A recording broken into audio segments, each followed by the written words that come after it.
Hello friends, हम फिर से हाजिर हैं मैं शेयर वर्चुअल ऑनलाइन क्लासेस में। तो आप लोग कैसे हैं? और उम्मीद कर रहे हैं कि हमारा लास्ट चैप्टर जो था, क्योंकि डे 1 डे 2 डे 3 में हमने कवर किया है उसको, फर्स्ट चैप्टर को अपने इंट्रोडक्शन टू कंप्यूटर्स। तो अब हम ट्रिपल सी की नेक्स्ट चैप्टर में हम शुरू करते हैं, जो कि है GUI बेस्ड ऑपरेटिंग सिस्टम, यानी विंडोज़ के बारे में। हम इस चैप्टर जो है विंडोज़ के बारे में है, पूरा डिटेल में हम आपको बताएंगे। तो शुरुआत करने से पहले फिर हमें आपको एक चीज़ और बता दें कि हम आपको ट्रिपल सी की पूरा कोर्स आपको बता रहे हैं इस वीडियोस के थ्रू, सीरीज़ और वीडियोस के थ्रू। ट्रिपल सी की सारी जानकारी हम आपको हर एक चैप्टर्स क्लियरली आपको जो है हम आपको बताते जा रहे हैं, ताकि अगर आपके पास स्टडी मटेरियल नहीं है तो अभी आप सिर्फ हमारे वीडियोस देख के आप तैयारी कर सकते हैं। आपको कोई बुक्स और एक्स्ट्रा कुछ लेने की ज़रूरत नहीं है। लेकिन जो ऑफलाइन देखना चाहते हैं कि हमने क्या क्या पढ़ाया है, तो उसकी भी डिटेल स्टडी हमने तैयार किया है, उसमें बड़ी मेहनत लगी है। तो हम आपसे बस यही उम्मीद करते हैं कि आप उसको हमारे व्हाट्सएप नंबर जो हमारे नीचे डिस्क्रिप्शन में दिया है, मेल आईडी जो नीचे दिया हुआ है उसमें मेल करिए या व्हाट्सएप करिए, तो वो हम स्टडी मटेरियल आपको प्रोवाइड करेंगे। जो जो हम पढ़ाते जा रहे हैं वही सेम सिंपल इंग्लिश में हमने उसको तैयार किया, ताकि आप उसको भी पढ़ सकें और अपना ट्रिपल सी बहुत आसानी से आप उसको एग्ज़ाम्स को दे सकते हैं। कोई आपको प्रॉब्लम नहीं होगी, हम आपकी गारंटी देते हैं। अगर आपने हमारा कोर्स मटेरियल पढ़ा है, हमारे वीडियो देखे हैं, तो आप फर्स्ट अटैम्प्ट में ही 110% हम गारंटी के साथ आपको विश्वास दिलाते हैं कि आप ट्रिपल सी क्वालिफाई कर ले जाएंगे। ठीक है। और फिर से हम एक बार आपसे रिक्वेस्ट करते हैं कि हमारे YouTube चैनल को सब्सक्राइब ज़रूर करिए। नए हो तो प्लीज़ हमारे YouTube को सब्सक्राइब करिए, ताकि हमारे आने वाले और भी कोर्सेज़ के मटेरियल्स हैं, ट्रिपल सी के अलावा भी कोर्सेज़ हैं, ताकि वो सारी वीडियोस आपके पास पहुँचे और सबसे पहले आपके पास पहुँचने पाए। बेल आइकन को ज़रूर दबाइएगा, भूलिएगा नहीं। सब्सक्राइब करिए, शेयर करिए। और हम हर वीडियो में आपको बोलते हैं कि कमेंट ज़रूर डालिए। बिना कमेंट डाले हमको समझ नहीं आएगा कि आप जो है कि आपको क्या प्रॉब्लम आ रही है, क्या नहीं आ रही है। तो प्लीज़ कमेंट ज़रूर डालिए, लाइक करिए, शेयर करिए, अपने फ्रेंड्स के साथ शेयर करिए। और इस लॉकडाउन पीरियड में आप बहुत ज़्यादा फ़ायदा उठाइए हमारे इस ट्रिपल सी कोर्स का। तो अब हम बात करेंगे आज के सेकंड चैप्टर की, जो कि है विंडोज़ के बारे में। तो ये भी हम चैप्टर कोशिश करेंगे कि हमारे डे 2 या डे 3 के अंदर ये हमारा चैप्टर, ये हमारा कोर्स जो ये सेकंड चैप्टर हमारा ट्रिपल सी का ख़त्म हो जाए। और आप ऐसे ही हमारे साथ बने रहिए, और प्लीज़ सबसे पहले सब्सक्राइब ज़रूर करिए, ठीक। और हमारी वीडियोस लास्ट तक देखिएगा। थोड़ी लंबी ज़रूर होती है, लेकिन इसमें हम आपके लिए सारी एक से एक जानकारियाँ हम ट्रिपल सी के बारे में हम आपको बीच बीच में देते रहेंगे। एग्ज़ाम जैसे होता है, कैसे होता है, ऑनलाइन फॉर्म्स कैसे भरे जाते हैं, ये सब हम आपको बीच बीच में बताते रहेंगे। इसलिए हम आपको कहते हैं हमारा वीडियोस आप पूरा देखिए, ठीक है। तो चलिए हम शुरू करते हैं अपना सेकेंड चैप्टर ट्रिपल सी का, जो कि है विंडोज़ के बारे में, ठीक। और हम आपको प्रीवियस चैप्टर्स के बारे में हम बता देते हैं। जो हमारा प्रीवियस इंट्रोडक्शन टू कंप्यूटर्स था, हम फिर से एक सिंपल सा हम एक रिकॉल कर लेते हैं कि हमने अभी तक हमने सीख चुके हैं कि ऑपरेटिंग सिस्टम के बारे में, और learn about the basic of computer, और कंप्यूटर्स की इनपुट आउटपुट डिवाइसेस के बारे में, रैम्स के बारे में, ठीक है। इनपुट डिवाइसेस कौन कौन सी होती है, आउटपुट डिवाइसेस कौन कौन सी होती है, सारी डिटेल्स हमारे पिछले वीडियोस में हैं। तो अब हम शुरू करते हैं विंडोज़ के बारे में। In this chapter we will discuss about introduction, objective, basic of operating system. Operating system है क्या और उसकी बेसिक रिक्वायरमेंट्स क्या क्या होती है। Basic of popular operating system, जो पॉपुलर ऑपरेटिंग सिस्टम रहे हैं, ठीक है, उनके बारे में जानकारी दे देंगे। User interface, task bar, icon, star menu, running and application operating system, simple settings, changing setting, date and time, ये सब चीज़ करना हम आपको बताएंगे। ऐड और रिमूव विंडोज़ कंपोनेंट, और mouse properties, adding and removing printer files, directory management, types of file and DOS, ये सारी चीज़ें हम कोशिश करेंगे हम ज़्यादा जल्दी कवर करने के लिए। बहुत जल्दी नहीं करेंगे, ताकि आपको समझ में भी आनी चाहिए कि क्या चीज़ें हैं विंडोज़ के बारे में, ठीक है। अब हम शुरू करते हैं अपना टॉपिक, विंडोज़ सेकंड चैप्टर। तो पहले हम बात करते हैं ऑपरेटिंग सिस्टम के बारे में, an operating system plays an important role in the use of computer. Computer में ऑपरेटिंग सिस्टम बहुत ही महत्वपूर्ण भूमिका निभाता है, ठीक है। It prepare the bare machine useful for the user. जब हम कंप्यूटर को स्टार्ट करते हैं तो ऑपरेटिंग सिस्टम ऑटोमेटिकली हमारे लिए एप्लीकेशंस पे काम करने के लिए हमको एक प्लेटफॉर्म तैयार करके देता है, ठीक। तभी हम उस प्लेटफॉर्म से जब ऑपरेटिंग सिस्टम स्टार्ट होता है, बूटिंग के बाद जैसे ऑपरेटिंग सिस्टम हमारा स्टार्ट होता है, जिसको हम डेस्कटॉप भी बोलते हैं, ठीक। ऑपरेटिंग सिस्टम डेस्कटॉप भी बोलते हैं। डेस्कटॉप यानी ऑपरेटिंग सिस्टम जब स्टार्ट हो जाता है तो डेस्कटॉप आता है। उसी के बाद ही हम अपने सारे एप्लीकेशंस खोल सकते हैं, जैसे पेंट है, वर्ड है, एक्सेल है, पावर पॉइंट है, इंटरनेट है, जो भी सारी चीज़ें जो भी हमको करनी है वो ऑपरेटिंग सिस्टम एक प्लेटफॉर्म तैयार करके हमको देता है। जैसे हम कंप्यूटर ऑन करते हैं तो हम उस ऑपरेटिंग सिस्टम के बारे में अब हम बात करेंगे। तो operating system enable the user to effectively use the system resources and access several other programs. Windows operating system offers an icons, जो उसमें icons होते हैं Windows operating systems में, based on interface to the user that they can use mouse to perform number of operations. जो उसमें icons दिए होते हैं ये वो यूज़र फ्रेंडली होते हैं, ताकि आप आइकन्स दे के पहचान जाते हैं कि ये वर्ड फाइल है, ये पावर पॉइंट फाइल है, ये इंटरनेट फाइल है, ये एक्सेल फाइल है, ठीक। तो आइकन्स की मदद से ऑपरेटिंग सिस्टम आइकन्स की मदद से यूज़र फ्रेंडली हमको बनाता है, ठीक, ताकि यूज़र को कोई प्रॉब्लम ना हो ऑपरेट करने में। फिर उसके बाद बात करते हैं, an operating system is a system software and it is the most important program that runs on your computer. जो ऑपरेटिंग सिस्टम है वो एक सिस्टम सॉफ्टवेयर है जो कि बहुत ज़रूरी है हमारे कंप्यूटर को जब हम काम करने बैठते हैं। अगर ऑपरेटिंग सिस्टम नहीं होगा हमारा सिस्टम काम नहीं करेगा, हम कोई भी एप्लीकेशंस खोल नहीं सकते हैं विदाउट द ऑपरेटिंग सिस्टम। और एक चीज़ और ध्यान रखिएगा, देखिए अब हम आपको बता रहे हैं कि जो ऑपरेटिंग सिस्टम है वो सिस्टम सॉफ्टवेयर कहलाता है, एप्लीकेशन सॉफ्टवेयर नहीं। एप्लीकेशन सॉफ्टवेयर वो है जिस पे आप काम करते हैं, ठीक है। जैसे आप कोई भी प्रोग्राम खोलना चाहते हैं, पेंट खोलना चाहते हैं, वर्ड लेटर टाइप करना है, तो these are all application software जिस पे हम एप्लीकेशन पे हम काम करते हैं, ठीक। और ये सिस्टम सॉफ्टवेयर है। जब सिस्टम बूट होता है, रेडी होता है, तो फिर ऑटोमेटिकली बूटिंग के बाद ऑपरेटिंग सिस्टम हमको तैयार करता है ताकि हम आगे के एप्लीकेशंस को हम रन कर सकें, ठीक। एप्लीकेशन रन करने के लिए ऑपरेटिंग सिस्टम हमको तैयार करता है। तो ऑपरेटिंग सिस्टम कितना ज़रूरी है ये आप लोग ने समझ लिया। Every PC has to have one to run other application और प्रोग्राम। हर पीसी को एक एप्लीकेशन एक ऑपरेटिंग सिस्टम की ज़रूरत होती है ताकि वो कोई भी एप्लीकेशंस को रन कर सके या परफॉर्म कर सके, ठीक है। विदाउट ऑपरेटिंग सिस्टम आप कोई भी एप्लीकेशंस नहीं खोल सकते हैं। Recognizing input from the keyboard or mouse, sending output to the monitor, operating system keep track of files and directory on the disk. Operating system हमारे जो है सारे जो भी हम काम करते हैं, जो भी हम टाइप करते हैं, जो भी हम आउटपुट देते हैं, उस सारी चीज़ों का एक ट्रैक रखता है, एक रिकॉर्ड रखता है।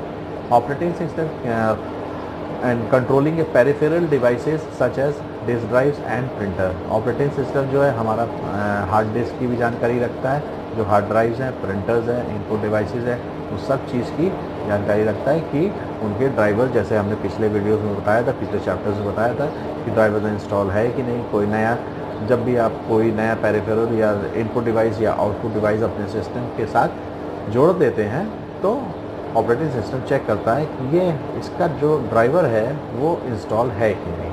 अगर ड्राइवर इंस्टॉल नहीं होगा तो वो आपका हार्डवेयर काम नहीं करेगा, whether it is a printer, whether it is a mouse और whether it is a monitor, ठीक। तो उन सब के ड्राइवर होते हैं। अब आजकल जो ऑपरेटिंग सिस्टम आ रहे हैं उनके अंदर इनबिल्ट काफ़ी सारी चीज़ें, ड्राइवर्स जो है इनबिल्ट होती हैं। इनबिल्ट का मतलब ये कि पहले से ही सारी चीज़ें स्टोर रहती है।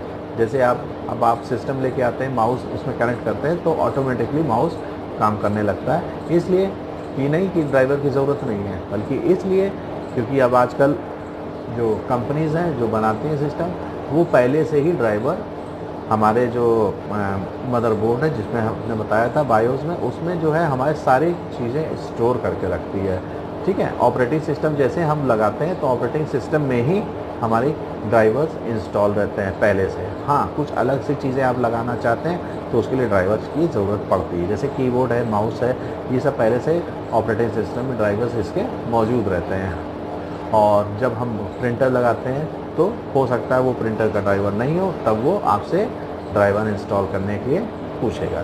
तो ये सारी चीज़ें ऑपरेटिंग सिस्टम आपसे मांगता है कि ड्राइवर, ताकि आपको कोई प्रॉब्लम ना हो, आपके इनपुट या आउटपुट डिवाइस को ऑपरेट होने में कोई परेशानी ना आने पाए। तो ऑपरेटिंग सिस्टम देखिए कितनी सारी चीज़ें का ख्याल रखता है साथ में आपके। So that is why operating system is very very important for each and every PC to run an application. ठीक, इसलिए ऑपरेटिंग सिस्टम और कोई भी एप्लीकेशन रन करने के लिए इसलिए इतना ज़रूरी होता है, चाहे वो एप्लीकेशन रन करने की बात हो, हार्डवेयर की बात हो, हर चीज़ का वो बहुत क्लियरली और बहुत बारीकी से वो ध्यान रखता है। तो अब हम आगे बढ़ते हैं, टाइप्स ऑफ ऑपरेटिंग सिस्टम्स। अब देखिए कितने तरह के ऑपरेटिंग सिस्टम्स होते हैं। ठीक, पहले अभी हमने बात की है तो ऑपरेटिंग सिस्टम होता क्या है। ठीक, what is an operating system. अब हम बात करेंगे ऑपरेटिंग सिस्टम कितने प्रकार के होते हैं। ठीक है, तो operating system generally it can be categorised into 4 types. ज़्यादातर हम उसको कैटेगरी में अगर उसको बांटेंगे तो 4 तरह के ऑपरेटिंग सिस्टम होते हैं। Based on the type of computer, the control and sort of application they are supported. जो भी एप्लीकेशन जो है कंप्यूटर्स जो कंट्रोल कर सकते हैं या जो आप अपने सिस्टम पे ऑपरेटिंग सिस्टम डालना चाहें, हम बता सकते हैं, जैसे Windows 95, Windows NE, Windows 7, Windows 8 आया है, फिर विंडोज़ 10 इस समय चल रहा है। ठीक, तो ये अलग अलग वर्जन के ऑपरेटिंग सिस्टम है। ये आपके ऊपर डिपेंड करता है कि आपके सिस्टम में कौन सा ऑपरेटिंग सिस्टम आपको चाहिए। ठीक, और सिस्टम पे ऑपरेटिंग सिस्टम में कई ऑपरेटिंग सिस्टम है जो आपके सिस्टम पे नहीं चलते हैं, तो उसके लिए कंपैटिबिलिटी होना ज़रूरी है, ताकि आपका सिस्टम जो है, जो लेटेस्ट आप सॉफ्टवेयर जब ऑपरेटिंग सिस्टम डालते हैं तो आपका जो सिस्टम है वो उससे कंपैटिबल होना चाहिए। कंपैटिबल मीन्स कि वो उसको और आपके ऑपरेटिंग सिस्टम को और सिस्टम का मिलान होना चाहिए। हार्डवेयर से रिलेटेड सारी चीज़ें, जितनी रैम चाहिए, जैसे कई ऑपरेटिंग सिस्टम है उनको 2 GB रैम चाहिए, आपके सिस्टम में 1 GB रैम लगी है, तो ये अनकम्पैटिबिलिटी कहलाता है, यानी मिलान नहीं है। क्योंकि ऑपरेटिंग सिस्टम को ही 2 GB चाहिए, फिर उसके बाद एप्लीकेशंस आप इंस्टॉल करेंगे तो और रैम चाहिए। ठीक है, तो इसलिए ऑपरेटिंग सिस्टम जब भी आप इंस्टॉल करते हैं तो अपने सिस्टम के बारे में भी जानकारी रखनी चाहिए कि आपके सिस्टम में हार्ड डिस्क कितनी है, स्पेस कितनी है, क्योंकि ऑपरेटिंग सिस्टम को स्पेस भी चाहिए होती है। अगर ये चीज़ें कम होगी तो आपके जो हायर वर्जन, जैसे आप विंडोज़ 10 उन पर काम करते हैं या इंस्टॉल कराना चाहते हैं सिस्टम पे, तो उसमें इंस्टॉल नहीं होगा तो दिक्कत करेगा। तो कंपैटिबिलिटी होनी ज़रूरी है। अब हम बात करते हैं टाइप्स ऑफ ऑपरेटिंग सिस्टम। जैसे हमने बताया था कि 4 टाइप्स के ऑपरेटिंग सिस्टम्स होते हैं। तो पहला है सिंगल यूज़र, यानी सिंगल टास्क करने के लिए single user operating system. This type manages the computer so that one user can effectively do one thing at a time. ये जैसे डेस्कटॉप हुआ, लैपटॉप हुआ, तो ये जो है सिंगल यूज़र ऑपरेटिंग सिस्टम्स होते हैं, इनमें डाले जाते हैं, जो कि हमारे घरेलू यूज़ के लिए होते हैं, जो हम पर्सनल यूज़ करने के लिए, हम काम करने के लिए कोई सिस्टम लेते हैं, तो उसमें जो ऑपरेटिंग सिस्टम होता है वो बेसिकली सिंगल यूज़र एप्लीकेशन होता है, ऑपरेटिंग सिस्टम होता है। ठीक, सेकंड क्या होता है, मल्टी यूज़र मल्टीटास्क, यानी आप समझ ही रहे होंगे, मल्टी यूज़र मल्टीटास्क, एक से ज़्यादा यूज़र है या मल्टीटास्किंग करनी है, यानी एक ही समय में आपको कई सारे काम करना है। ठीक, तो उसके लिए अलग ऑपरेटिंग सिस्टम आता है। allows 2 or more users to run program at the same time. Some operating system permit 100 or even thousands of co-current user, for example mainframe computers. Multi users जैसे एक ही सॉफ्टवेयर है और उसमें कई सारे यूज़र्स हैं, जैसे एक सर्वर बना दिया, उसमें एक सॉफ्टवेयर यूज़ कर दिया, तो बाकी सर्वर से जो कनेक्टेड हमारे पीसीज है वो उस सर्वर के थ्रू उस एप्लीकेशंस को यूज़ कर सकते हैं, उस पर काम कर सकते हैं। ठीक है, ऐसा नहीं कि हर सिस्टम पे अलग अलग सॉफ्टवेयर डाला जाए, एक ही सर्वर पे एक सॉफ्टवेयर डाल दिया and many user can use them. ठीक, कई सारे यूज़र उसको एक ही सॉफ्टवेयर को यूज़ कर सकते हैं, तो बेसिकली इसी को मल्टी यूज़र ऑपरेटिंग सिस्टम बोला गया है। फिर उसके बाद आता है real time operating system. Real time operating system क्या होता है? रियल टाइम सिस्टम जो ऑपरेटिंग सिस्टम किसी अन्य मशीन या डिवाइस से चलता है, जैसे कि सीटी स्कैन मशीन एक्सेट्रा। ठीक है, जैसे use to control machinery, scientific instrument, industrial system. These are typically a very little user interface capability. Resources are managed so that particular operation execute precisely at the same very time. जैसे आप hospitals में होते हैं, सीटी scans होते हैं, तो ये सारी चीज़ें आप जो है रियल टाइम ऑपरेटिंग सिस्टम में काम करते हैं। यानी आप सिर्फ रियल टाइम में आप बैठ के आप पूरी मशीन जो है हैंडल कर सकते हैं, वो भी एक सॉफ्टवेयर होता है। ठीक, जैसे आप रियल टाइम ऑपरेटिंग सिस्टम आप बोल सकते हैं, जैसे सिंपल सा बेसिक हम एग्जांपल दे रहे हैं वॉशिंग मशीन का। ठीक, आपने टाइम सेट किया है, इतने देर में बंद हो जाए, इतनी देर में सोक हो जाए, इतनी देर में ड्राई हो जाए हमारे कपड़े, तो those are called real time operating. आपने डाल के छोड़ दिया, प्रोग्राम कर दिया आपने। ठीक, अब बाकी सारा काम मशीन आपके रियल टाइम ऑपरेटिंग जो आपका ऑपरेटिंग सिस्टम है मशीन में जो फिक्स कर दिया है, उसी के हिसाब से काम करेगी। तो वो जो सॉफ्टवेयर होते हैं उसको कहा जाता है रियल टाइम ऑपरेटिंग सिस्टम। फिर आता है सिंगल यूज़र मल्टीटास्किंग, यानी एक यूज़र और कई सारे काम करने वाले, यानी कई सारे काम कर सकता है। ठीक है, माइक्रोसॉफ्ट विंडोज़ एंड एप्पल के सिस्टम्स और माइक्रोसॉफ्ट के जो विंडोज़ हैं are both example of operating system. Apple के और माइक्रोसॉफ्ट के सिस्टम्स के both are example of operating system. ये सब ऑपरेटिंग सिस्टम्स भी बनाते हैं। ठीक, एप्लीकेशन तो बनाते ही हैं MS ऑफिस वगैरह, लेकिन ये ऑपरेटिंग सिस्टम्स भी बनाते हैं।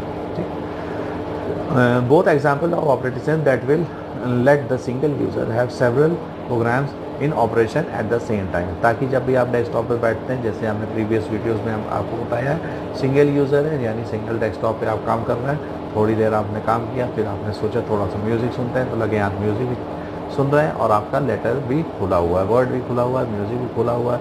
फिर आपको मन करा कि चलो थोड़ा सा मूवीज़ देख लेते हैं, तो आपने थोड़ी सी मूवीज़ देख ली, मूवीज़ भी खुद चल रही हैं, साथ साथ जो है आपका वर्ड भी खुला हुआ है और भी जो आपने जो एप्लीकेशंस खोल के रखी वो सारे। तो यानी आप एक ही समय में मल्टीटास्किंग कर रहे हैं, यानी कई सारे काम एक साथ आप कर रहे हैं, तो इसको कहा जाता है सिंगल यूज़र मल्टीटास्किंग।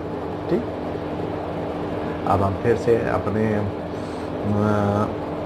चीज़ों को दोहराते हैं, जैसे कि मैं बार बार करता हूँ, उसके लिए सॉरी, लेकिन हम चाहते हैं कि आप अच्छे से चीज़ें सीखें। बार बार चीज़ें मैं इसलिए दोहराता हूँ ताकि आपको बार बार चीज़ें समझ में आए कि हाँ, अभी जो मैंने बोला तो मैंने क्या क्या चीज़ें मैंने बोली थी, 4 चीज़। ठीक, तो 4 ऑपरेटिंग सिस्टम जो कैटेगरी में डिवाइड किए गए ऑपरेटिंग सिस्टम को, वो है single user operating system, multi user operating system, real time operating system, single user multitasking operating system. ठीक है, आई होप आप लोग समझ रहे हैं। चलिए आप आगे बढ़ते हैं। Basics of popular operating system. अब जो पॉपुलर ऑपरेटिंग सिस्टम्स हैं हम उनकी बात करते हैं पहले। ठीक, तो सबसे जो पॉपुलर ऑपरेटिंग सिस्टम है वो लाइनेक्स है और विंडोज़ है। ठीक है, बेसिक पॉपुलर ऑपरेटिंग सिस्टम फिर से हम बोल रहे हैं लाइनेक्स है और विंडोज़। बेसिक पॉपुलर जो इस समय वर्ल्ड में सबसे ज़्यादा popular, Linux is the popular operating system for PC user around the world. It in an independent portable operating system interface POSI implementation. Linux does true multitasking and include virtual memory, shared library, demand, loading, memory management, TCP/IP, networking and other features that are available with current full-featured commercial operating system. A feature of the Linux operating system that it uses it other operating system is that is one of the few operating system whose source code is also available as free software under GNU General Public License GPL। Okay, तो हमारा जो पहला basic popular operating system है वो है Linux. Linux जो है itself में जो अभी हमने बताया कि वो कई सारे काम करने में लाइनेक्स ऑपरेटिंग सिस्टम ऐसा बनाया गया है कि आप सिंगल यूज़र के साथ साथ उसमें मल्टीटास्किंग के साथ साथ जो है कुछ कमर्शियल एक्टिविटीज़ भी कर सकते हैं। यानी आप उसमें कई सारे एप्लीकेशन, कई सारे सॉफ्टवेयर जो है इंस्टॉल करके एक साथ काम कर सकते हैं। यानी उस मतलब एक तरह से उसको इतना केपेबल बनाया गया है, यानी इतना हार्ड एंड टफ बनाया गया है कि ना कि सिर्फ सिंगल यूज़र जो है एक दो प्रोग्राम एप्लीकेशंस खोल के देख सकता है, प्रोग्राम खोल के देख सकता है, बजाय उसमें आप कई सारी एप्लीकेशन एक साथ खोल के उस ऑपरेटिंग सिस्टम पे काम कर सकते हैं, जो कि है लाइनक्स। मतलब उसको हल्का सा कमर्शलाइज भी किया गया ताकि आप थोड़ा सा हैवी सॉफ्टवेयर भी उस पर यूज़ कर सकते हैं। ऑपरेटिंग सिस्टम में कोई भी परेशानी नहीं आने वाली। ठीक, हम बात कर रहे थे देखिए अभी लाइनक्स के बारे में। फिर उसके बाद है, अब जब हमारा कोर्स मटेरियल आप पढ़ेंगे तो उसमें हम डिटेल्स बताएंगे कि लाइनक्स की डिटेल्स क्या है, कहाँ से शुरुआत हुआ था उसका। ठीक, सारी चीज़ें हैं, तो इसको जो है जनरल इन्फॉर्मेशन के लिए आप ज़रूर पढ़ लीजिएगा। ठीक है, इसका CCC एग्ज़ाम से नहीं मतलब है, जो चीज़ हम आपको वीडियो में बता रहे हैं वही सारी चीज़ें CCC में हम कवर कर रहे हैं जो एग्ज़ाम्स में आती है। ठीक, और अधिक जानकारी के लिए हम तो चाहते हैं कि आप बहुत ज़्यादा से ज़्यादा आप नॉलेज लें, तो इसलिए हम ये भी चाहते हैं कि आप हमारे बनाए हुए लिटरेचर को, कोर्स मटेरियल को ज़रूर मंगवाएं और पढ़ें। कि कोई बहुत महंगी नहीं है, सिर्फ 100 रुपये का है, सिर्फ ओनली 100 रुपीज़। लेकिन इसमें जो हमारी मेहनत है वो आपको दिखाई देगी। बाज़ार में यही सारी बुक्स हैं जो आपको 500, 700, 800 में मिलेंगी, लेकिन ये हमारा खुद का बनाया हुआ स्टडी मटेरियल है, जो कि आपको CCC को पास करने के साथ साथ आपको टन्स एंड टन्स की नॉलेज आपको देगा। ठीक है, ये कहीं हमारा कोर्स मटेरियल CCC से कहीं ऊपर हट के उसको हमने बनाया गया है ताकि इजी वे में आप एग्ज़ाम भी पास करें, साथ ही साथ नॉलेज भी गेन करते चले जाएं। ठीक है, तो चलिए आगे बढ़ते हैं हम। हमारा डेस्कटॉप, सबसे पहले ऑपरेटिंग सिस्टम आता है। उसमें जब भी हम ऑपरेटिंग सिस्टम खोलते हैं, ऑन करते हैं सिस्टम, ऑपरेटिंग सिस्टम पहले से ही तैयार होकर आ जाता है ताकि हम उस पर काम कर सकते हैं। तो देखिए, फर्स्ट चीज़ जब आप कंप्यूटर को देखते हैं, जैसे स्टार्ट होता है कंप्यूटर, फर्स्ट चीज़ आता है डेस्कटॉप। जैसे अभी हमने बताया था, डेस्कटॉप पे आपको ढेर सारे छोटे छोटे चीज़ें दिखाई देगी जिसको हम आइकन्स बोलते हैं। कुछ एप्लीकेशंस आइकन होती है, कुछ फोल्डर आइकन्स होता है, कुछ आपकी फाइल आइकन्स होती है। ठीक है, तो देख लीजिएगा 3 तरह का होता है। एक ऐप की एप्लीकेशंस होती है, आइकन्स होती है एप्लीकेशन वाली, जैसे वर्ड बना रहता है, बना रहेगा तो एक्सेल आइकन, तो आप समझ जाएंगे ये एक्सेल इससे खुलेगा। तो पेंट का बना होता है, तो these are all applications icon. यानी आपको लॉन्ग रूट से नहीं जाना है, जैसे आप स्टार्ट पे जाते हैं, फिर ऑल प्रोग्राम्स में जाएंगे, फिर MS ऑफिस खोलेंगे, फिर MS ऑफिस में वर्ड पे जाएंगे।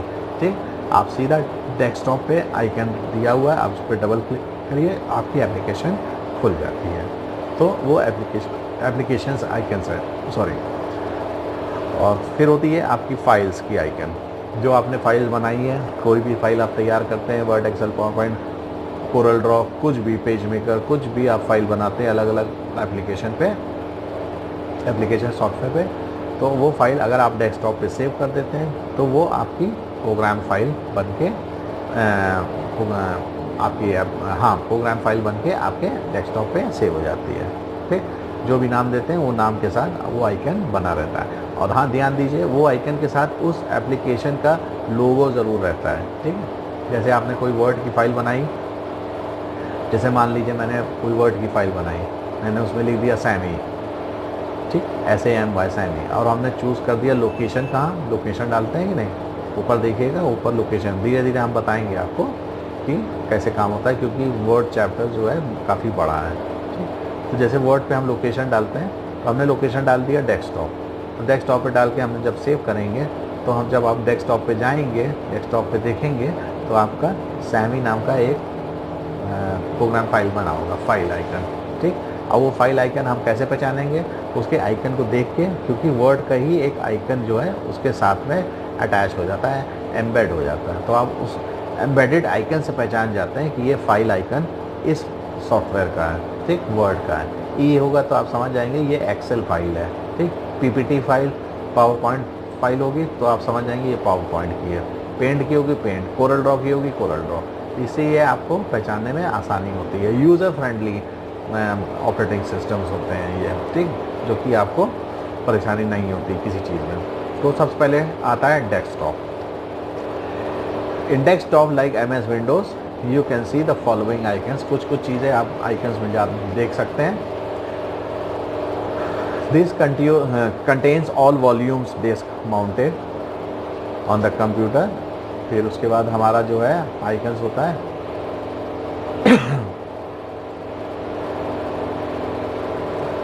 आपका रिसाइकिल बिन्स होते हैं। देखिए रिसाइकिल बिन्स जो होते हैं, अब हम बता दें ये एप्लीकेशन, ये आपका ऑपरेटिंग सिस्टम के आइकन्स होते हैं डेस्कटॉप। जैसे आप कोई भी चीज़ आप डिलीट करते हैं तो वो रिसाइकिल बिन में जाती है। रिसाइकिल बिन एक तरह का डस्टबिन होता है, ठीक। यानी कोई भी चीज़ आपने कंप्यूटर में डिलीट किया तो डिलीट होने के बाद वो सीधा रिसाइकिल बिन में चली जाती है। वो प्रेजेंट लोकेशन से वो फाइल हट जाती है, डिलीट हो जाती है, यानी गायब हो जाती है, हट जाती है। अब फिर उसके बाद हम आते हैं ऑफिस सॉफ्टवेयर्स के ऊपर, क्या और क्या क्या सॉफ्टवेयर्स होते हैं हमारे ऑपरेटिंग सिस्टम्स में।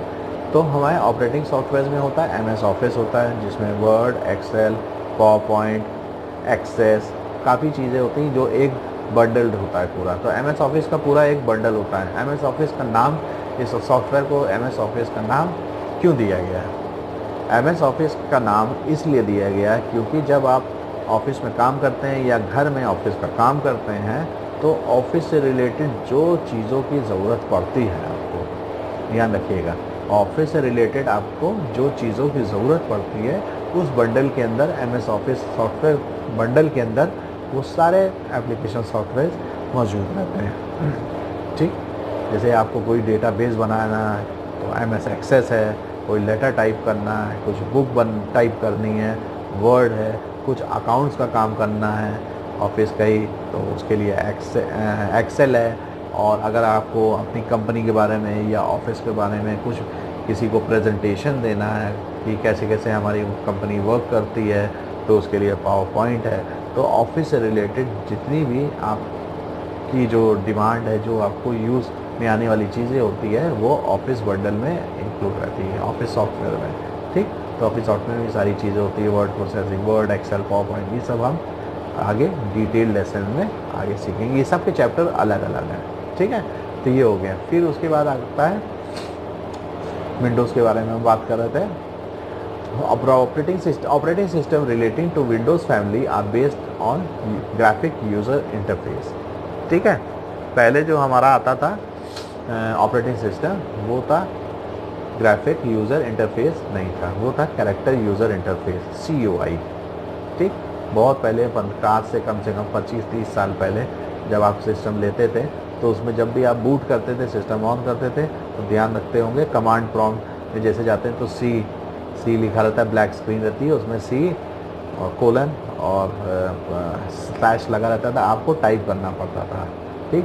CD विन, तो जब तब विंडोज़ खुलता था, विंडोज़ में जाके फिर आपको वर्ड खोलना पड़ता, तो वो कैरेक्टर यूज़र, यानी उसमें आपको ऑपरेटिंग सिस्टम भी चाहिए, विंडोज़ भी चाहिए होता था, तो आपको टाइप करना पड़ता था, आपको हर चीज़ जो है टाइप करनी पड़ती थी। अब जो क्या आ गया, अब आ गया graphic user interface. Graphic user interface यानी जो आज का मॉडर्न हमारा डेस्कटॉप है, ऑपरेटिंग सिस्टम है, उसको हम बोलते हैं ग्राफिक यूज़र, क्योंकि उसमें हर सारी चीज़ आप यूज़र से इंटरेक्ट करती है, ठीक। आप ऑपरेटिंग सिस्टम जैसे खुलता है आप समझ जाते हैं, अरे ये तो आइकन्स है, ये मेरी फ़ाइल यहाँ पड़ी हुई है, ये फ़ाइल हमने कल बनाई थी, ठीक, वो हमारी वर्ड की फ़ाइल है, ये हमारा पेंट की फ़ाइल पड़ी हुई है, हमने ड्राइंग बनाई थी। तो ये इंटरेक्शन बढ़ाने के लिए GUI मोड को इंट्रोड्यूस किया गया, और ये बहुत अच्छी बात है आज के ज़माने में। GUI मोड अगर नहीं होता तो समझ लीजिए आज भी हम कीबोर्ड का इस्तेमाल 80% कर रहे होते हैं, ठीक, आपने काम करने के लिए। अब जो है सिर्फ माउस क्लिक करना है आपको और आपकी एप्लीकेशंस खुल जाती हैं, आपको कंप्यूटर से कमांड नहीं देना पड़ता है कोई एप्लीकेशंस खोलने के लिए। तो ये होता है हमारा GUI, ग्राफिक यूज़र इंटरफेस, ठीक है।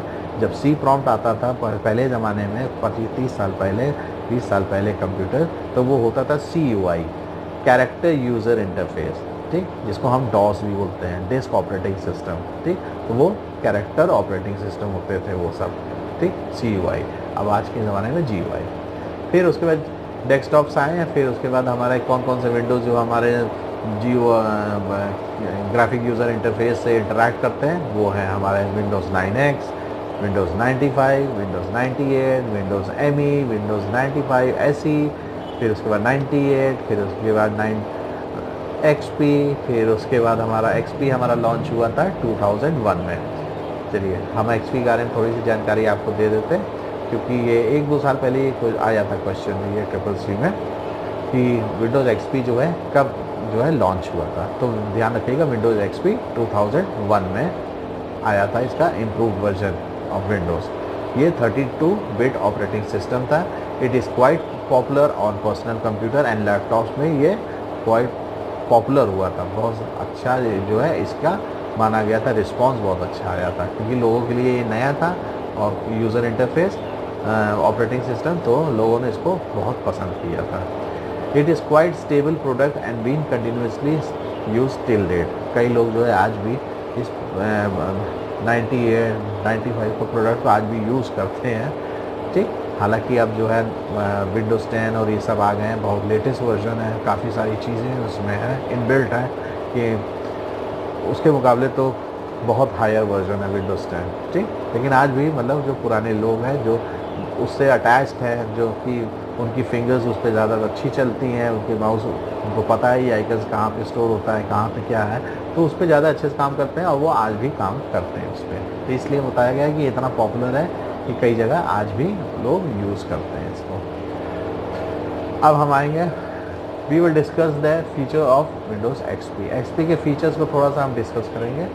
Built on Windows NT engine, it is built on the field of proven code of Windows NT। Windows NT आया था नेटवर्क वाला, उसी के कोड्स पे विंडो XP बनाया गया था, जो कि बहुत पॉपुलर हुआ था। फिर आया था विंडोज़ 2000 में विंडोज़ 2000 इंट्रोड्यूस हुआ था, which is also a 32 bit operating system and fully protected memory model. खूब अच्छे से फुल्ली प्रोटेक्टेड, उसमें अच्छे से कम मेमोरी भी लेता था और ज़्यादा काम करता था, और रिलायबल एक तरह से बोल सकते हैं। जो सॉफ्टवेयर की दुनिया में थे वो विंडोज़ से ही शुरू हुआ है। जो रिलायबल हमारे ऑपरेटिंग सिस्टम है वो विंडोज़ ऑपरेटिंग सिस्टम जो है हमारे GUI मोड के, वो CUI मोड से कहीं ज़्यादा रिलायबल है और कहीं ज़्यादा पॉपुलर हुए हैं, जो आज की डेट तक पॉपुलर होते चले गए हैं। ठीक, फिर उसके बाद आते हैं हम एनहांस डिवाइस ड्राइवर वेरिफिकेशन। हमने बताया ना, विंडोज़ ऑपरेटिंग सिस्टम में जब आप कोई नई चीज़ लगाते हैं, इसमें इनहेंस ड्राइवर वेरिफिकेशन की फैसिलिटी दी गई, यानी इसमें कई सारी फीचर्स है। When you install a new service on a system, Windows XP test the driver rigorously. फिर से बता रहे, जब भी आप कोई भी चीज़ इसमें लगाते हैं हार्डवेयर से रिलेटेड, तो विंडोज़ XP या विंडोज़ GUI मोड के जो आ रहे हैं ऑपरेटिंग सिस्टम, वो टेस्ट करते हैं कि ये ड्राइवर्स हमारे पास हैं कि नहीं। वो ड्राइवर्स उनके पास इनबिल्ट रहते हैं। कंपनीज जो है, जब विंडोज़ बनाती है माइक्रोसॉफ्ट ऑनलाइन, वो कोशिश करती है कि सारे ड्राइवर्स को इंस्टॉल करके पहले से ही आपको देती है, आपको अलग से ड्राइवर डालने की ज़रूरत नहीं। लेकिन इसके बावजूद भी विंडोज़ का काम है ये को बनाया है इसीलिए कि अगर कोई ड्राइवर मिस है, या जैसे आपने कोई माउस लगाया या प्रिंटर लगाया, तो अगर वो प्रिंटर उसके विंडोज़ ऑपरेटिंग सिस्टम में जो प्री इंस्टॉल्ड हैं ड्राइवर्स उससे मैच नहीं खा रहे हैं, तो आपको नीचे टास्क बार में मैसेज शो करेगा। ठीक है, मैसेज शो करेगा कि driver not installed. Driver not install का सीधा मतलब है आपका प्रिंटर काम करने वाला नहीं है। जब तक आप ड्राइवर इंस्टॉल नहीं करेंगे, आपका प्रिंटर सही से काम नहीं करेगा।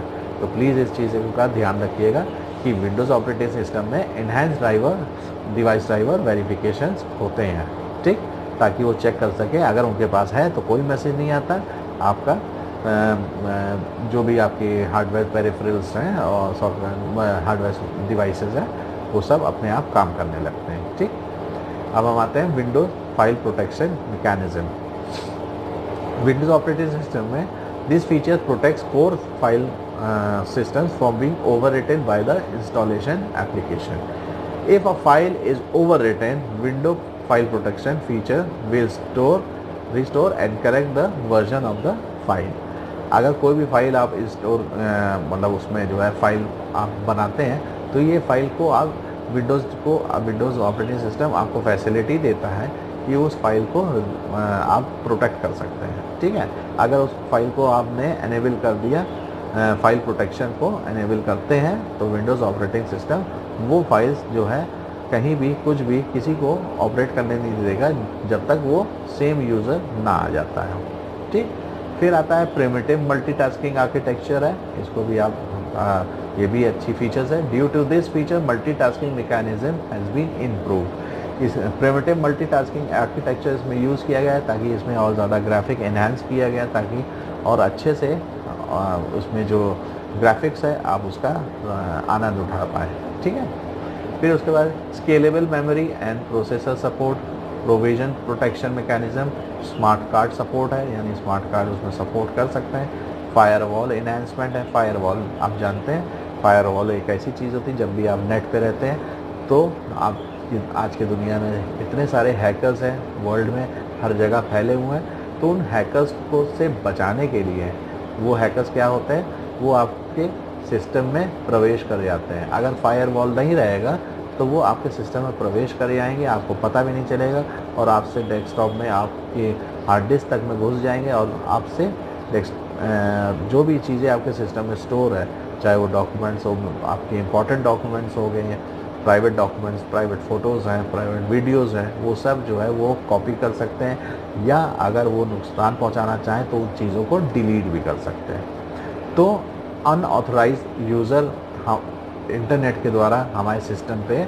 अटैक न कर सके, इसलिए operating system, Windows operating system में फायरवॉल का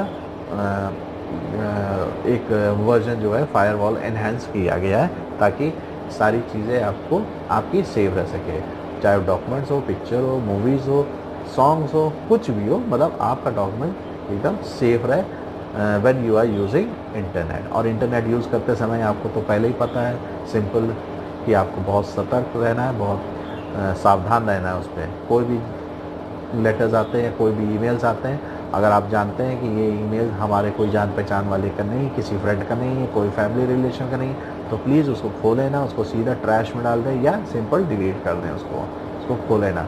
वो किसी हैकर का काम हो सकता है, ताकि आप जो उसको खोलेंगे आप तो कोई भी छोटे जो हैकिंग टूल्स होते हैं वो आपके सिस्टम में इंस्टॉल हो जाती है, आपको पता भी नहीं चलता कि क्या चीज़, इसको खोलने से मैंने क्या चीज़ इंस्टॉल कर लिया है जाने अनजाने में। तो ये सब चीज़ों से बचने के लिए आप पहले ईमेल्स को अच्छे से स्कैन करा करिए। स्कैन का मतलब है कि मशीन वाला स्कैन नहीं, आप स्कैन किया करिए कि ये कहाँ से आया है, क्या कोई फ्रेंड है, कोई फैमिली मेम्बर्स है। अगर आप देख रहे हैं कि हाँ उसका जो है लोकेशन है जो नहीं समझ में आ रहा है, आपको लग रहा है कि नहीं ये हमारा नहीं है, कुछ और ही है ये, तो सिंपल उसको ट्रैश में डाल दें, मूव टू ट्रैश कर दें, फिर उसके बाद वो डिलीट कर दें, ठीक है।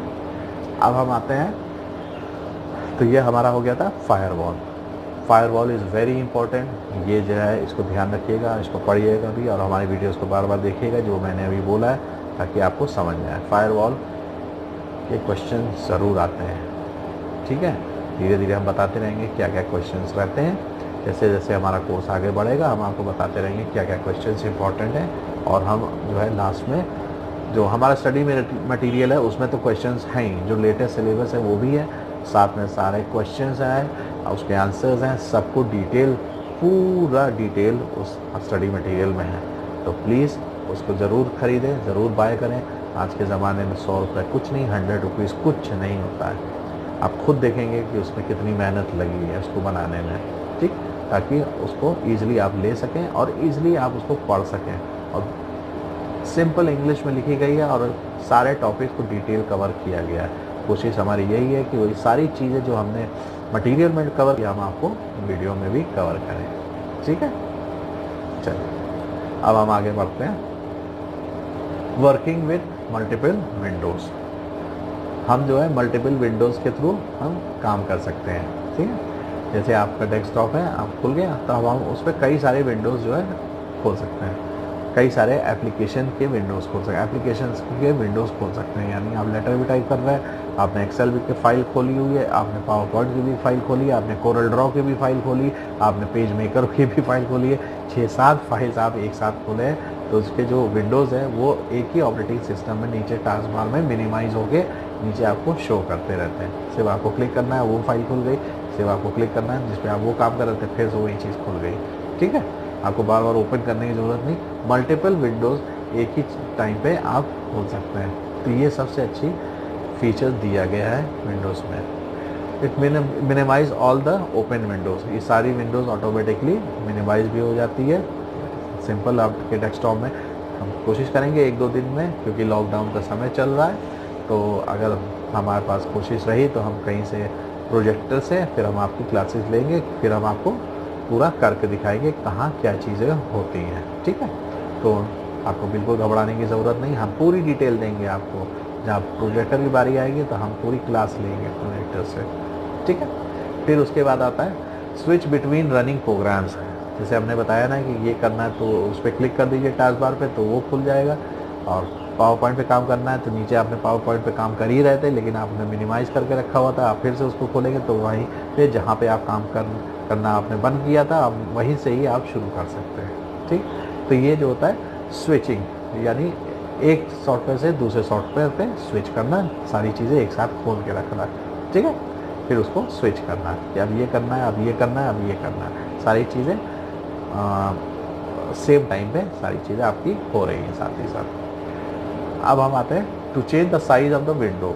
जब भी हम जैसे वर्ड पे काम करते हैं, देखिए वर्ड पे जब आप बैठेंगे, पावर पॉइंट पे, एक्सेल में, ये जो बंडल्स होते हैं इसमें सब कुछ पूरे वर्ल्ड में चाहे जैसा भी सॉफ्टवेयर होंगे, आपका क्लोज, मिनिमाइज और रिस्टोर बटन हमेशा आपके राइट हैंड कॉर्नर पे सबसे ऊपर रहता है। रेड से आपका दिया रहेगा क्लोज बटन, फिर उसके आगे बगल में आएंगे तो वो रिस्टोर बटन, उससे आपका जो विंडोज़ है वो रीसाइज हो जाता है, यानी छोटा हो जाएगा। फिर एक माइनस साइन होता है, पतली सी लाइन आती है, वो वाला बटन है वो मिनिमाइज बटन, वो उस पर जब क्लिक करेंगे तो आपका ऑपरेट बंद नहीं होगी फाइल, वो बंद होके नीचे टास्क बार में आ जाती है। आप नीचे देख सकते हैं, नीचे टास्क बार में आ जाएगी, ठीक। वापस टास्क बार पे क्लिक करेंगे तो वो फाइल वापस खुल के विंडोज़ पे आ जाएगी। तो ये 3 बटन्स होते हैं जो कि आपके कोई भी एप्लीकेशन पे आप काम कर रहे हैं वो रहता ही रहता है, ठीक।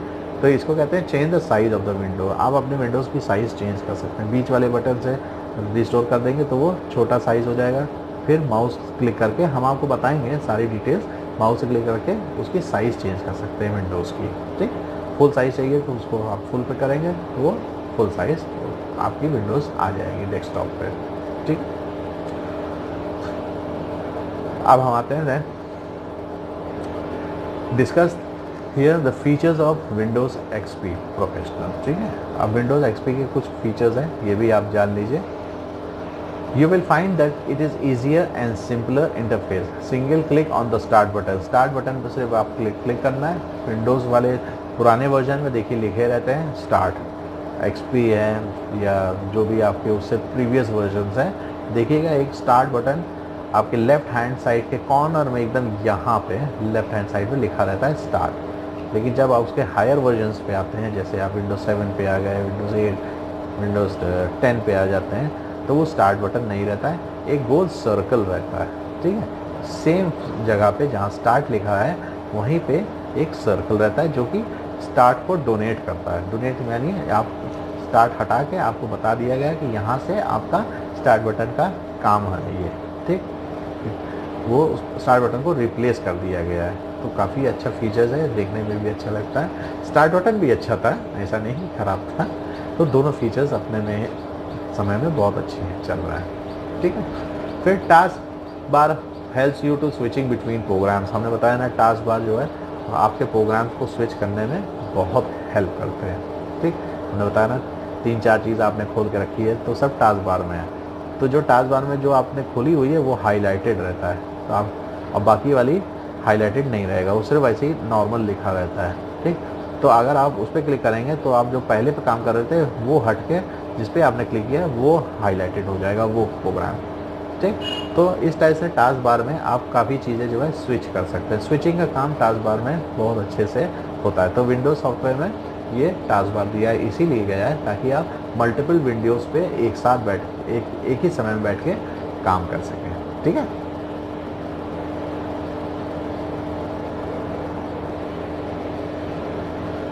चलिए अब टास्क बार हो गया, तो अब हम बात करेंगे विंडोज़ सिस्टम ट्रे। अब आप ध्यान रखिएगा, विंडोज सिस्टम ट्रे जो होता है वो आपके राइट हैंड साइड में एकदम कॉर्नर में होता है, जहाँ आपका टाइम दिखाई देता है, कैलेंडर, डेट, महीना, ईयर, सब कुछ जो यहाँ रहता है वो होता है आपका सिस्टम ट्रे। ठीक, सिस्टम ट्रे क्या होता है? Shows the running programmes that were started automatically by the operating system, like antivirus program, clock, volume control. देखिए क्या क्या चीज़ें हैं। एंटीवायरस लगा है, ठीक है, वो होता है, बहुत ज़रूरी है, आपको इंस्टॉल करना ही है एंटीवायरस, ताकि कोई वायरस आपकी फ़ाइल को करप्ट ना करे। एंटीवायरस है। ऑपरेटिंग सिस्टम में क्या क्या चीज़ें जो रनिंग ऑपरेटिंग सिस्टम जब ओपन होता है तो उसमें क्या क्या चीज़ें पहले से ओपन हो जाती है आपके लिए, और उसके बाद जो है प्रोग्राम वॉल्यूम कंट्रोल रहता है। These programs are running in background, ये सारी चीज़ें बैकग्राउंड में रन रहती है, लेकिन आपको शो कराता है कि टास्क बार में ये चीज़ें, ये आपके सिस्टम ट्रे में ये चीज़ें दिख रही हैं। ठीक, जैसे आपकी घड़ी है, डेट है, मंथ, ईयर, वॉल्यूम, स्पीकर बना होगा। ठीक, ये सारी चीज़ें आपका सिस्टम ट्रे कहलाता है। ध्यान रखिएगा, राइट हैंड साइड के कॉर्नर में आपका सिस्टम ट्रे होता है विंडोज़ में। ठीक, फिर उसके बाद आता है क्विक लॉन्च टूल बार। एक होता है quick launch tool bar, contains one click button और shortcut which opens program. You can customise this tool bar however you like. Quick launch tool bar वो होता है जिसमें आपको लंबे तरीके से नहीं जाना है, जैसे स्टार्ट पे जाना है, फिर ऑल प्रोग्राम्स, फिर उसके बाद एसेसरीज, फिर उसके बाद पेंट। ठीक, तो जो सिखाया ऐसे ही जाता है बच्चों को, ताकि वो समझ सकें कि मेन्यू में, स्टार्ट मेन्यू में चीज़ें होती क्या क्या है। ठीक है, तो स्टार्टिंग जो है बेसिक जो बच्चों को सिखाया जाता है वो ऐसे ही रहता है, लेकिन हम लोग बच्चे नहीं हैं। ठीक है, हम लोग थोड़ा सा बिगिनर लेवल पे है, मतलब एडवांस लेवल पे हैं। तो हम लोग जो है क्विक लॉन्च टूल बार जो होता है वो डायरेक्ट ओपन करने के लिए होता है। Quick launch tool bar contains one click button, सिर्फ एक ही बटन से आपके एक छोटा पैनल खुलता है, उसमें सारे सॉफ्टवेयर आपके जो इंस्टॉल्ड हैं वो आ जाते हैं। आपको सिर्फ उस पर क्लिक करना है और वो सॉफ्टवेयर आपका खुल जाता है। ठीक, चाहे जो भी सॉफ्टवेयर पे आप काम करना चाह रहे हो वो अपने आप ओपन हो जाता है। फिर उसके बाद आता है स्टार्ट बटन। जैसे हमने बताया था कि स्टार्ट बटन जो है, अब जो हायर वर्जन्स के विंडोज़ है, विंडोज़ 7, विंडोज़ 10, इस समय अब स्टार्ट बटन नहीं रहता। अब एक गोल आइकन टाइप का लेफ्ट हैंड कॉर्नर पे सेम स्टार्ट बटन की जगह ही इंट्रोड्यूस किया गया है, जो कि बहुत खूबसूरत दिखता है। ठीक है, start button. The start menu was first introduced in Windows 95. Windows 95 में स्टार्ट बटन सबसे पहले इंट्रोड्यूस हुआ था। ये बहुत इंपॉर्टेंट क्वेश्चन है, स्टूडेंट्स याद रखिएगा।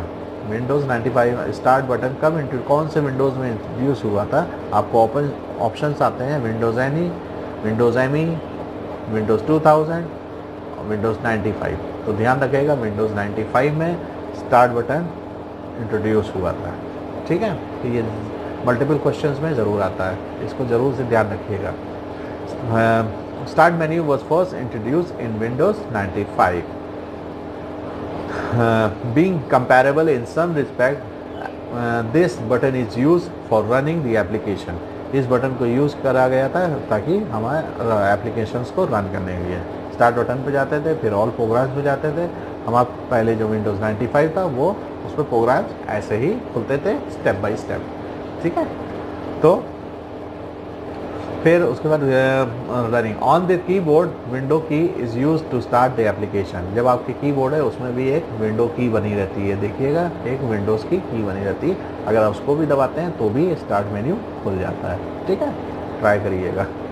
ठीक, फिर उसके बाद on the Windows a start button on the task bar can be use by clicking mouse pointer. In Windows 8 start menu button has been removed for the hotspot to go back on the start screen. It starts a central launching point of the application. Start menu provides a customizable nested list of programs for the user to launch, as well as list of most recently opened programs, a way to find files and get help access the system setting includes the special folders like my documents and favorites etc. जो start button है हमारा, जो हमारा चालू हुआ था वो 98 के बाद से वो स्टार्ट बटन को हटा दिया गया। फिर उसके बाद विंडोज 7 में उसको सर्कल का फॉर्म में इंट्रोड्यूस किया गया। स्टार्ट बटन जब हमारा था वो मेनली हमारे जो एप्लीकेशन है उसको रन करने के लिए आया था, क्योंकि जो ऑपरेटिंग सिस्टम है अब जब ऑपरेटिंग सिस्टम बना था तो उन्होंने सोचा होगा कि एप्लीकेशन रन कैसी होगी, या उनको पता कैसे चलेगा क्या क्या चीज़ें इंस्टॉल है। तो उन्होंने स्टार्ट बटन का माइक्रोसॉफ्ट ने स्टार्ट बटन को इंट्रोड्यूस किया था, ताकि उसमें आपके ऑल प्रोग्राम्स में दिखाई दें कि क्या क्या प्रोग्राम्स आपके सिस्टम में इंस्टॉल हैं, आपने क्या क्या चीज़ें इंस्टॉल करके रखी हुई है। ठीक, तो ये सारी ईच एंड एवरी छोटी छोटी जानकारियाँ जो है वो आपको स्टार्ट बटन से मिल जाती हैं। ठीक, कौन सी एप्लीकेशंस हैं, आप वहाँ से जो है फाइल मैनेजमेंट का भी काम कर सकते हैं। जैसे आप उसमें जाते हैं, फिर उसको खोलते हैं माई डॉक्यूमेंट्स, तो आपने क्या क्या चीज़ें सेव करी हुई उस माई डॉक्यूमेंट्स में आप देख सकते हैं। तो स्टूडेंट्स देखिए, अब हम बीच में फिर से आपको एक चीज़ बता रहे हैं। जो भी चीज़ आप वर्ड पे काम करते हैं, किसी पे भी काम करते हैं, और अगर आप लोकेशन डालना भूल जाते हैं, ठीक है, तो लोकेशन डालना अगर आप भूल जाते हैं और आपने ऐसे ही सेव कर दिया और वो एप्लीकेशन आपकी बंद हो गई, अब आपको बाद में याद आया कि मैंने सेव कहाँ किया था। तो एक चीज़ का ध्यान रखिएगा, ये एग्ज़ाम में आता ही है। ठीक है, ये एक एग्ज़ाम छोड़ के दूसरे एग्ज़ाम में ये चीज़ ज़रूर पूछी जाती है कि आपके जो बाय डिफ़ॉल्ट आपने जो सेव किया है वो कहाँ सेव होता है। तो ध्यान रखिएगा, ये होता है सेव है माय डॉक्यूमेंट्स में। ठीक, ये माय डॉक्यूमेंट्स होता है, उसके अंदर आपने आपकी सारी चीज़ें जो है वो बाय डिफ़ॉल्ट सेव होती है। अगर आपने लोकेशन सेट नहीं किया है तो, अगर आपने लोकेशन सेट किया है तो इसका मतलब है कि आपकी आदत है लोकेशन सेट करने की, तो आप ध्यान रखते हैं कि हमें जो हमने काम किया है तो हम कहाँ सेव करना है। लेकिन कई लोग की आदत नहीं होती, उनको समझ नहीं आता कहाँ सेव करना है, वो बस नाम अपना फाइल नेम डालते हैं और सेव कर देते हैं। बाद में पूछो कहाँ सेव किया तो फिर कहते हैं अरे सर हमको तो पता ही नहीं कहाँ गई। ठीक है, तो वो उनको ध्यान रखिए कि जो बाय डिफ़ॉल्ट है वो माय डॉक्यूमेंट्स में सेव रहती है। अगर आपको नहीं पता कि आपने कहाँ सेव किया है, सिंपल जाइए माय डॉक्यूमेंट्स में, वहाँ आपने जो काम किया है वो आपकी फ़ाइल वहीं मिलेगी। ठीक है फ्रेंड्स, तो आज के लिए फिर इतना ही है, फिर अब हम आपसे कल मुलाकात करेंगे। होप कि आपको अच्छा लग रहा है पढ़ना, और मुझे तो बहुत अच्छा लग रहा है, ताकि हम ज़्यादा से ज़्यादा स्टूडेंट्स को हम पढ़ा सकें। प्लीज़ फिर से हम आपको याद दिला रहे हैं, शेयर करिए, कमेंट्स करिए, लाइक करिए और सब्सक्राइब ज़रूर करिए, क्योंकि बहुत मेहनत लगती है। हम आपको बहुत मेहनत से पढ़ा रहे हैं और हम चाहते हैं कि हमारे एक शॉट में हर स्टूडेंट पास होने पाए। हम ये नहीं चाहते हैं कि कोई भी स्टूडेंट कहे कि अरे सर थोड़ा सा और मेहनत कर लेते तो पास हो जाते।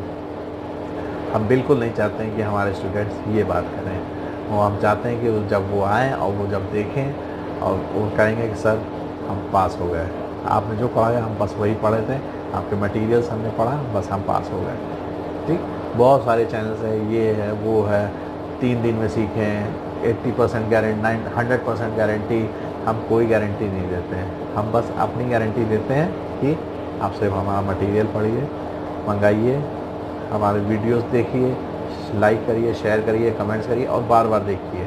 आप हमारा वीडियोस एटलीस्ट 2-3 बार देखेंगे तो आपको पूरे चैप्टर्स, जैसे हमारा पिछला चैप्टर था डे 1, डे 2, डे 3 में, वो सारे चैप्टर्स आपको दिमाग में रट जाएंगे सिर्फ देखने से ही। क्योंकि एक ह्यूमन फिनोमेना होता है कि जब आप पढ़ते हैं तो उतनी जल्दी याद नहीं होता, लेकिन जब आप चीज़ें देखते हैं और सुनते हैं वो हमेशा के लिए स्टोर हो जाता है आपके मेमोरी में। तो ये चीज़ ध्यान रखिएगा स्टूडेंट्स, आप पढ़िएगा तो है, जैसे कभी फ्री टाइम बैठे हैं तो आपने मटेरियल खोल के पढ़ लिया। ठीक, हर समय तो मोबाइल या सिस्टम पे तो नहीं बैठे रहेंगे, कभी लेटे लेटे आपको मन हुआ तो आपने स्टडी मटेरियल्स पढ़ लिया, वो भी ज़रूरी है। उसमें कुछ और अधिक जानकारी अलग से दिया गया है, लेकिन जो मेन हमारा CCC के सिलेबस से रिलेटेड है वो सब हम वीडियो पे डाल रहे हैं, कोई भी चीज़ हम छोड़ नहीं रहे हैं आपके लिए। तो ये मत सोचिएगा कि सर आपने मटेरियल अलग दिया, पढ़ा अलग रहा है, नहीं, हम पढ़ा CCC के लिए रहे हैं और वही सारी चीज़ें कवर कर रहे हैं जो एग्ज़ाम में आती है, और मटेरियल में भी वही सारी चीज़ें कवर है। बस प्लस ये है उसमें, प्लस पॉइंट ये है इसमें ये कि उसमें हमने थोड़ा सा और जानकारी दे दी है, ताकि आप CCC में ही बंद के ना रह जाएँ, आपको थोड़ी सी और जानकारी, थोड़ा सा एक्सपैंड होके हमने उसको चीज़ों को और बताया है कि आगे और क्या क्या चीज़ें हो सकती है या पहले और क्या क्या चीज़ें थी। ठीक है, तो हमारा स्टडी मटेरियल पड़ेगा, बहुत इंटरेस्टिंग है, बहुत मेहनत लगी है। और प्लीज़ फिर से बोल रहे हैं मेरे स्टूडेंट्स, अपने और स्टूडेंट्स को बताइएगा हमारे बारे में, हमारे चैनल के बारे में। हमारे पास बहुत सारे कोर्सेज़ हैं, जैसे हमने बताया, हमारे चैनल पर जाइए, मैशर वर्चुअल ऑनलाइन क्लासेस, देखिए उसमें हमने जानकारी दी है कि इस चैनल पे हमने क्या क्या कोर्सेज हमारे शुरू हुए हैं। ठीक, ओ लेवल है, CCNA है, BCA का भी हम अभी कोर्स शुरू करने जा रहे हैं, फर्स्ट ईयर का BCA। तो हम आपको BCA के बारे में भी जानकारी देते रहेंगे, और भी सारी चीज़ें हमारी वीडियोस आती रहेंगी। तो प्लीज़ स्टूडेंट्स, आप हमको शेयर करिए, लाइक करिए, और हो सके तो कमेंट्स ज़रूर डालिए। जो परेशानी है प्लीज़ कमेंट करिए। ठीक है, तो अब हम आपसे इजाज़त लेते हैं। तो कल हम फिर मिलेंगे अपने इसी सेम चैप्टर को आगे बढ़ाते हुए। ठीक, हमारा सेकंड चैप्टर चल रहा है जो कि विंडो GUI यानी ग्राफिक यूज़र इंटरफेस विंडोज़ के ऊपर हमारा ये चैप्टर चल रहा है। ठीक है, तो सेकंड चैप्टर को हम आगे बढ़ाएंगे। तो तब तक के लिए बाय बाय।